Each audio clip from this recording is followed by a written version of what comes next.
L'histoire a connu une accélération en un laps de temps au Burkina Faso. Octobre 2014, le peuple chasse Blaise Compaoré du pouvoir après 27 ans de règne sans partage. Septembre 2015, le peuple se dresse victorieusement contre le putsch de l'ex-régiment de sécurité présidentielle RSP. Conséquence, les élections initialement prévues pour le 11 octobre 2015 sont reportées. 29 novembre 2015, le troisième acte de l'histoire se joue avec les élections couplées présidentielles et législatives, le point d'orgue d'une année de transition au Burkina Faso. Réussir l'organisation de ces élections constitue un défi hautement historique pour ce pays qui n'a jamais connu une alternance démocratique. Les jeux sont ouverts, les risques de dérapage sont également présents. C'est pourquoi la société civile qui a joué un rôle majeur lors de l'insurrection populaire et de la résistance contre le coup d'État s'est mise en ordre de bataille pour réussir les élections aux côtés des autres acteurs institutionnels. C'est ainsi que plusieurs associations ont créé la Convention des organisations de la société civile pour l'observation domestique des élections, CODEL.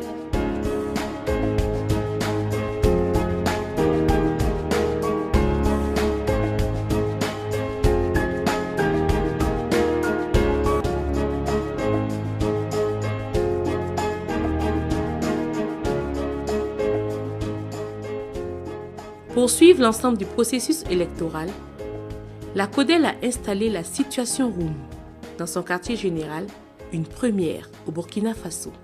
Qui dit élection, dit précaution à prendre. Parce que l'Afrique étant ce qu'elle est, les leaders politiques étant ce qu'ils sont, les partis politiques étant ce qu'ils sont, il faut prendre des dispositions. Surtout pour accompagner ce processus de soutien aux élections qui doivent se dérouler. Alors nous avons imaginé une stratégie nouvelle de surveillance des élections.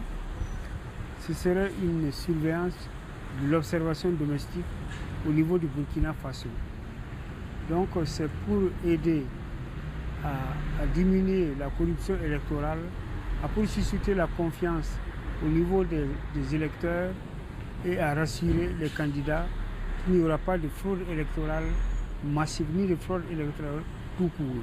Ce sont les fondements de notre choix de Situation Room qui a été expérimenté dans plusieurs pays dans la sous-région. Alors le dispositif de la Situation Room bénéficiera de l'appui de Diakonia, notamment à 3 niveaux principaux. Au niveau de la mutualisation des initiatives de la société civile par l'implication des OSC et partenaires de Diakonia. Deuxièmement, à un niveau technique et technologique par l'opérationnalisation d'un dispositif qui permet en temps réel la remontée d'informations qui sont collectées depuis le terrain.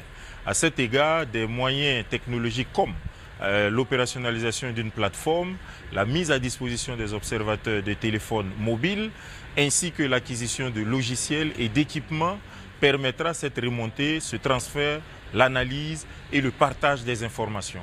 À un troisième niveau, c'est un niveau de visibilité et de publicité qui permettra donc, grâce à une plateforme qui s'appelle www.burkinavote.com, à l'ensemble des citoyens, à la population nationale et internationale, de suivre en temps réel tout le déroulement du processus. Au QG de la CODEL, à l'hôtel Splendide, tout est mis en place pour le bon déroulement des élections. Voilà. Lorsque tu appuies sur fermeture et dépouillement, toutes les informations qui se trouvent sur la fiche se trouvent au niveau de l'application. Tu ne fais que sélectionner seulement. On te demande fermeture du bureau de vote. En tant qu'équipe de veille et d'analyse ici, notre rôle c'est d'appuyer les observateurs sur le terrain. Comme vous le savez, la CODEL a déployé plus de 6000 observateurs sur le terrain. Parmi ces observateurs, on a des observateurs mobiles et on a des observateurs PVT. Nous, on essaie de les assister sur le terrain, on essaie de les appeler pour essayer de savoir quels sont les problèmes qu'ils rencontrent là-bas, qu'est-ce qui fait qu'ils n'arrivent pas à nous envoyer certains messages, parce qu'il y a des observateurs qui ne nous envoient pas des messages ou ils nous envoient des messages qui ne répondent pas à la codification. Donc nous, on essaie de les appeler pour essayer de les demander c'est quoi le problème et essayer de les demander de faire quelques corrections et nous envoyer des messages également. Maintenant, à travers ces informations-là, on essaie de produire des statistiques qu'on envoie au niveau de la chambre intermédiaire. Quand vous nous envoyez des informations, si tout est OK, il n'y a pas de problème. Mais c'est lorsqu'il y a des problèmes dans vos informations. Le plus que ça apporte, c'est que c'est un dispositif qui est mis pour la société civile, donc pour l'observation des élections. Et cela permet vraiment d'avoir un impact en termes de chiffres, de statistiques du déroulement du scrutin. Et donc la différence avec les missions d'observation générale, c'est qu'on est vraiment capable d'avoir une idée sur le déroulement dans la totalité des bureaux de vote par cette extrapolation statistique justement. Il y a 3 chambres. La chambre technique qui est directement en contact avec les observateurs. Et dans la chambre technique, il y a une équipe de veille et d'analyse qui est constituée d'une 50aine de personnes, ceux qui étaient assis autour des ordinateurs. Donc c'est eux qui sont en contact avec les observateurs, qui reçoivent l'information. Après cette chambre technique, constituée de techniciens, de statisticiens et de EVA, comme on les appelle, il y a la chambre intermédiaire des experts donc, qui traitent l'information selon leur domaine spécifique et qui remontent ça au niveau de la chambre de décision et qui maintenant prend les décisions adéquates selon le problème qui est soulevé.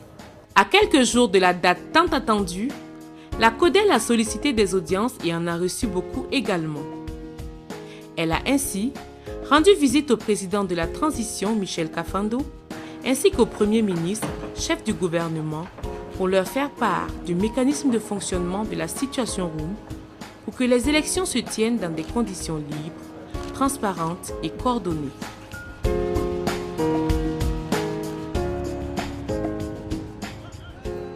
La CODEL a ensuite été reçue en audience par le président du Conseil constitutionnel, responsable de l'organe censé donner les résultats définitifs du scrutin du 29 novembre.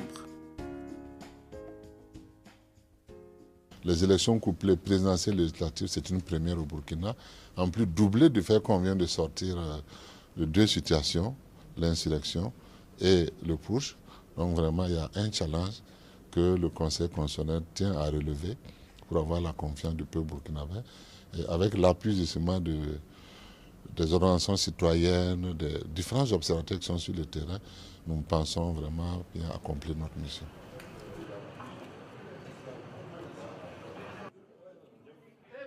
Le président du CNT s'est rendu au QG de la CODEL pour constater de visu le travail et leur prodiguer ses encouragements.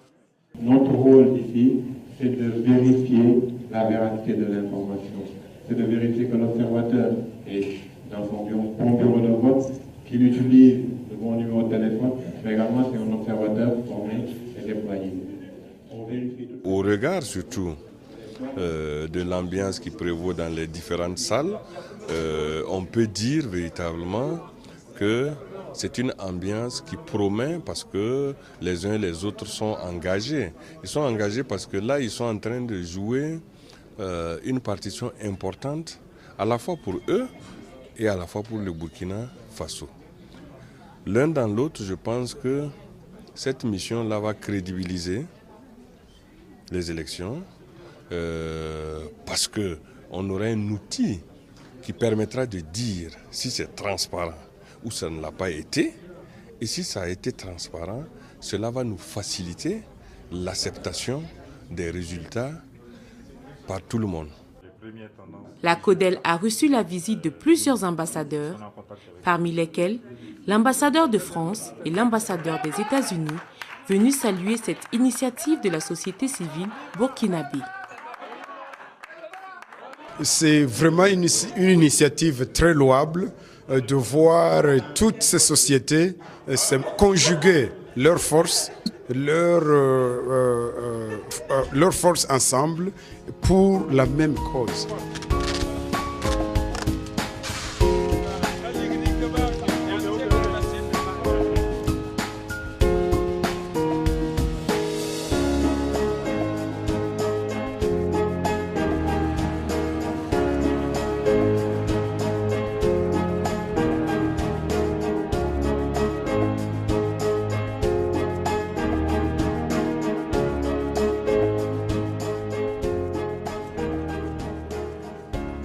Le dimanche 29 novembre 2015, le jour tant attendu, les populations sorties massivement, munies de leurs cartes d'électeurs, faisaient déjà le rang dès l'aube pour accomplir leurs devoirs citoyens.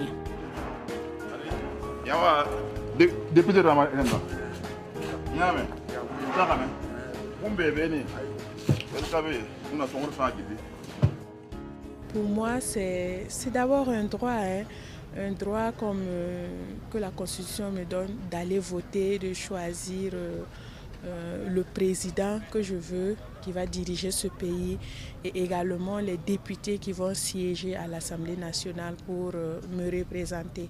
Donc c'est d'abord un droit et en même temps un devoir civique également, donc, que je suis venue exercer ce matin.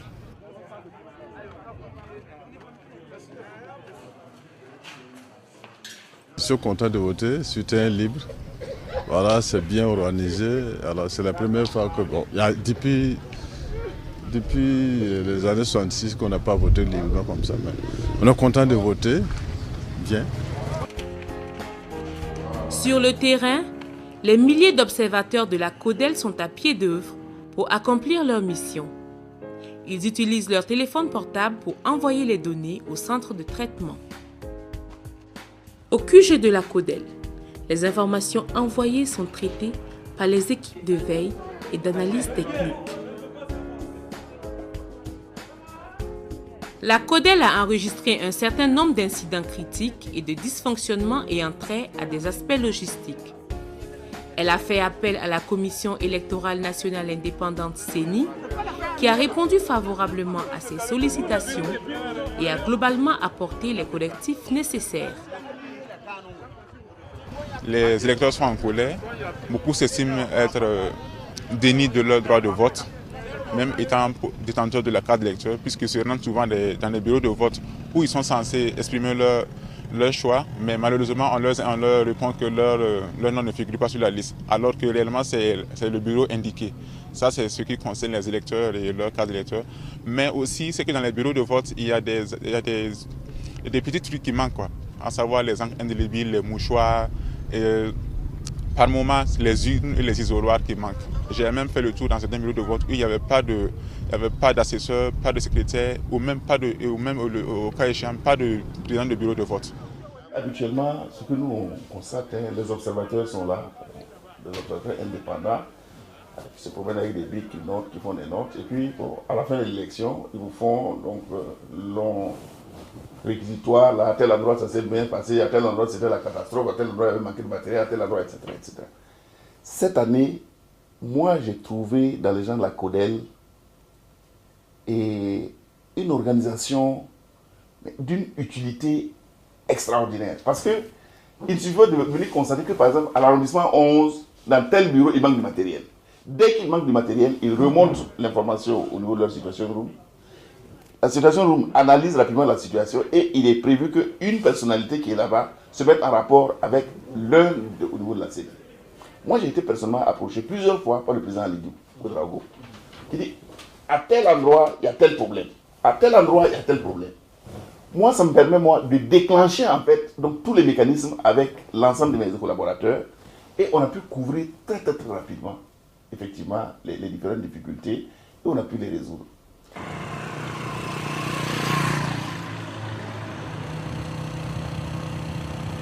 Bertie Ouedraogo, une des observatrices mobiles, se rend dans un bureau de vote pour assister au dépouillement. On a commencé le dépouillement à 18h15. Voilà, on a pris 2 scrutateurs. On a remarqué qu'il y avait de la jeunesse aux abords et dans tout le centre. On peut voir que beaucoup de gens veulent voir les résultats. Beaucoup de gens sont venus pour assister à travers tout le centre. Donc chez nous, il y avait la jeunesse qui était là, les scrutateurs qui ont aidé. Le dépouillement s'est bien passé.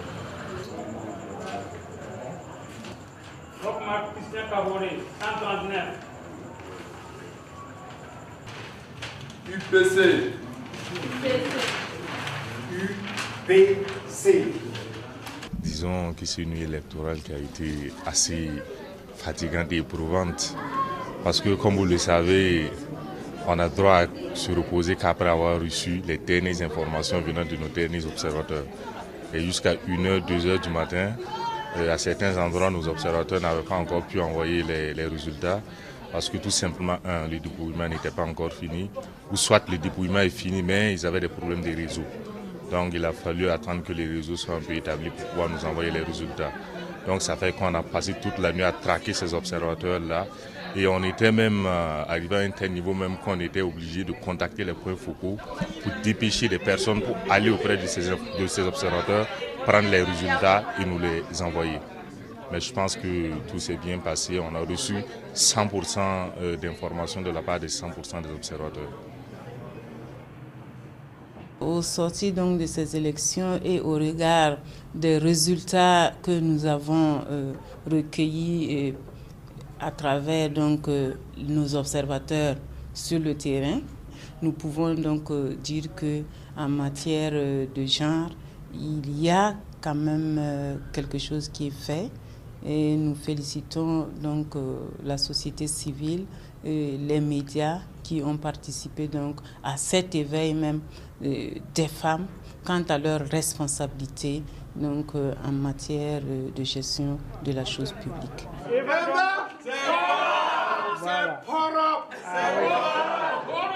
Les résultats auxquels vous êtes parvenus, la relève au Burkina Faso est assurée.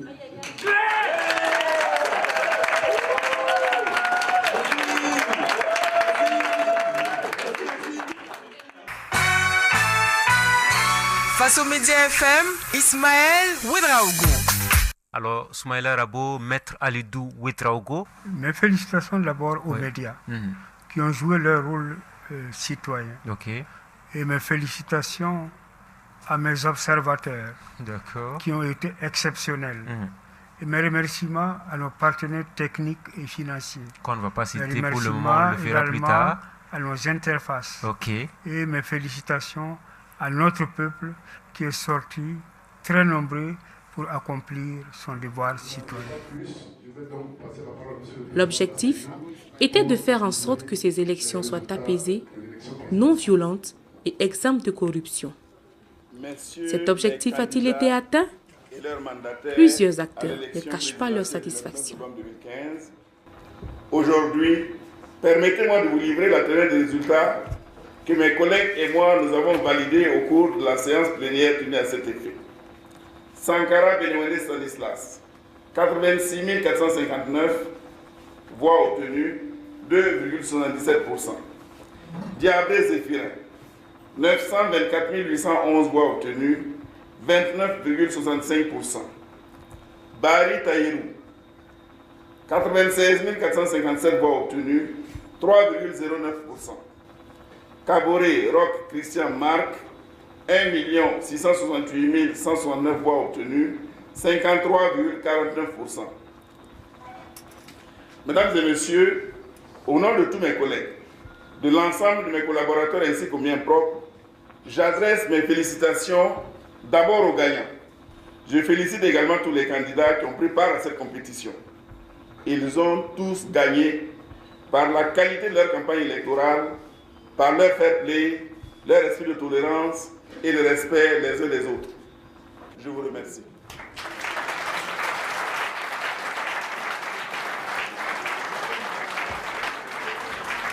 Communiqué sur les résultats 1er décembre 2015. Les tendances dégagées par la CODEL pour chaque candidat sont conformes avec les chiffres annoncés par la CENI. À titre d'exemple, selon la CENI, le candidat Roch Christian Marc Caboret a reçu 53,49% des suffrages exprimés et les tendances dégagées de la CODEL indiquent qu'il a reçu entre 51,0% et 56,2% des votes. De la même manière, la CENI a annoncé que le candidat Zéphirin Diabré a reçu 29,65% des suffrages exprimés. Et les tendances dégagées de la CODEL indiquent qu'il a reçu entre 26,5% et 32,1% des votes. ce qui, au total, sommation faite, donne une précision millimétrique très près qui est conforme aux résultats obtenus par les deux candidats. J'aimerais que vous m'expliquiez la marge d'erreur qu'il y a entre vos résultats et celle de la CENI. Alors, ce qu'il faut savoir, la marge d'erreur des résultats de la CENI, c'est 0%. À la CENI, il n'y a pas de marge d'erreur, parce que tous les bulletins ont été comptés. Nous avons travaillé avec un échantillon. C'est pourquoi nous parlons de précision et de marge d'erreur.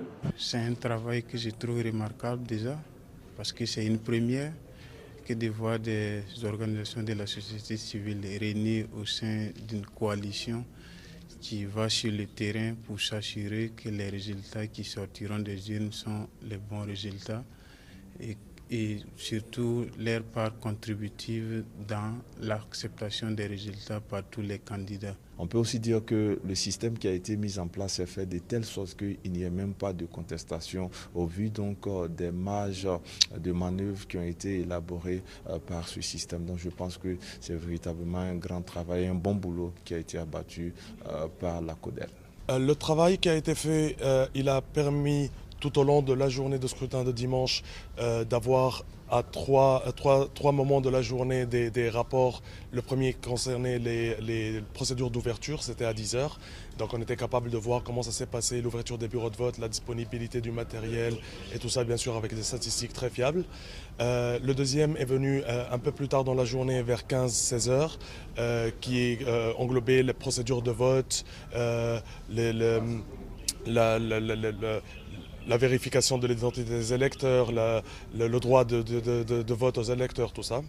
Et il y a eu un troisième qui était la fin de la journée après la fermeture des bureaux et qui concernait la fermeture des bureaux de vote et les procédures de dépouillement. C'est le lundi soir, donc J plus quelques heures de la clôture du scrutin, qu'on était capable de compiler toutes les données de résultats envoyés par nos observateurs. Et là, je rappelle que nos observateurs, ils nous envoient les rapports dès qu'ils apparaissent dans les PV officiels de résultats. Donc on ne demande pas à l'électeur, mais c'est vraiment on demande à l'urne quels sont les résultats. Et donc on a pu compiler tout ça. La CODEL a bénéficié de l'accompagnement de nombreux partenaires techniques et financiers. Parmi eux, le Centre européen d'appui électoral dans le cadre du projet Pacte BF. On a été saisi par l'Union européenne pour pouvoir venir et amener un appui, à monter un projet en soutien de la Commission électorale nationale indépendante du Burkina Faso suite aux événements liés à la transition. Sur requête de la CENI, on a voulu s'engager aussi sous l'appui de la CODEL et donc sous leur observation domestique, c'est important avec 5-6 000 observateurs et avec les comptages parallèles qu'ils ont pu faire et aujourd'hui on est vraiment content d'avoir vu que les résultats de la CENI et les résultats du comptage parallèle de la CODEL sont exactement les mêmes. Le président de la CODEL se dit satisfait. D'abord d'avoir fédéré les associations, les 100 et quelques ONG membres de la CODEL, fédérer leur énergie, fédérer leur expérience, tirer leçon de leur disponibilité et la qualité des informations que les observateurs ont remontées sur le terrain, à tel point que le jour J, dès le lendemain du vote, nous on avait les résultats. Donc comme nous ne sommes pas habilités à les publier, nous avons attendu que la CENI publie ses résultats. Et dès le lendemain, vous avez constaté qu'on a publié les résultats qui étaient en tout point conformes aux résultats de la CENI et plus tard conformes aux résultats du Conseil constitutionnel. Ça, c'est une très grande satisfaction parce qu'il n'y a pas eu de bagarre. Tous les candidats sont allés féliciter le président. Et la question des législatives a été traitée comme il faut. Les problèmes soulevés au début comme l'exclusion, le sectarisme, tout ça, ça a volé en éclats. La classe politique a travaillé, expliqué son programme et les populations aussi ont joué le jeu. C'est une très bonne chose. Ça, c'est l'une de mes satisfactions les plus importantes.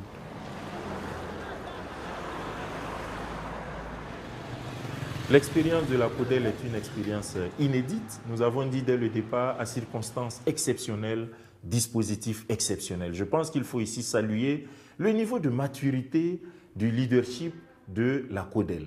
Il faut également saluer l'ensemble du peuple burkinabé qui a pris part à ces élections et qui, par son sens du civisme et par l'attente qu'il avait vis-à-vis de ce processus, n'a pas ménagé ses efforts pour veiller à ce que ce processus soit transparent. Pour le président de la CODEL, il reste encore un gros travail à faire.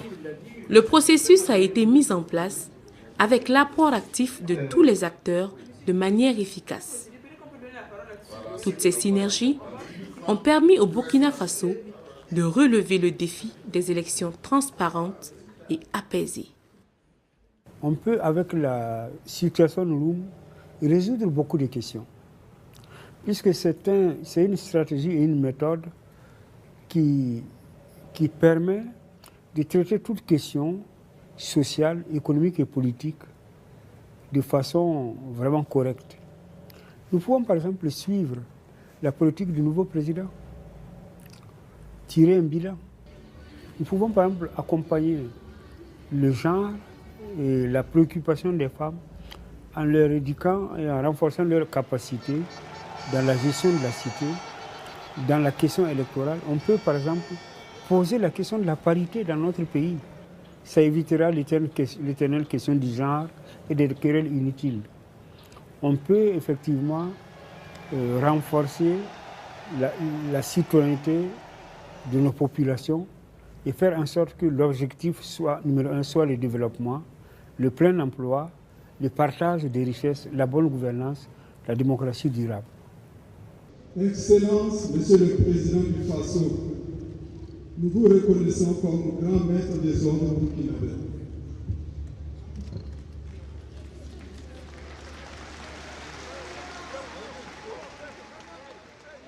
Pour la première fois dans ce pays, une alternance véritablement démocratique s'est opérée avec la passation de charges entre deux présidents civils. Dans ce sens, on peut donc dire que ces élections n'ont pas été comme les autres.